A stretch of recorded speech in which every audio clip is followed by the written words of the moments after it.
আবু বকর রাদিয়াল্লাহু তাআলা আনহু 4টা বিয়ে করেছিলেন। বিশ্ব ইসলামের স্ত্রীর নাম ছিল আয়েশা রাদিয়াল্লাহু তাআলা আনহা। আবু বকর রাদিয়াল্লাহু তাআলা আনহুর মেয়ে। আবু বকর রাদিয়াল্লাহু তাআলা আনহুর আরেক মেয়ের নাম হচ্ছে আসমা।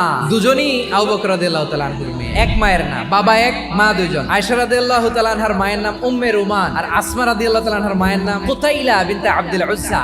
আসমা ইসলাম ধর্ম গ্রহণ করে মুসলিমা, কিন্তু তার মা কুতাইলা মুশরিকা। কুতাইলা কলিজার টুকরা সন্তান আসমারে দেখার জন্য কিছু উপহার নিয়ে বিশাল মরুপথ পাড়ি দিয়ে মক্কা থেকে মদিনায় যায়। সুবহানাল্লাহ বলে। এখন মা আসছে মেয়ের সাথে দেখা করতে, মেয়ে তো আর দেখা দেয় না। মেয়ে ভাবছে আমার মা তো মুশরিকা, অপবিত্রা, তার সাথে কি দেখা দেয়া যাবে? বিশ্বনবীর দরবারে চলে গেলেন, যে বললেন ইয়া রাসূলুল্লাহ, হে ইয়া হাবিবাল্লাহ, আমার মা মক্কা থেকে আমার সাথে দেখা করতে এসেছে গো নবী। বিশ্বনবী বললেন হ্যাঁ অবশ্যই, আগে যেমনি ভালো আচরণ করছো আসমা, এখন ওইরকমই করো, পারলে আরো বাড়াই করো। তাহলে আমার যে হিন্দু ভাইরা, আপনার আম্মা আব্বা এখনো মুসলমান হয় নাই, তাদের জন্য দোয়া করেন, আল্লাহ যেন তাদেরকেও ঈমানের দৌলত দান করে।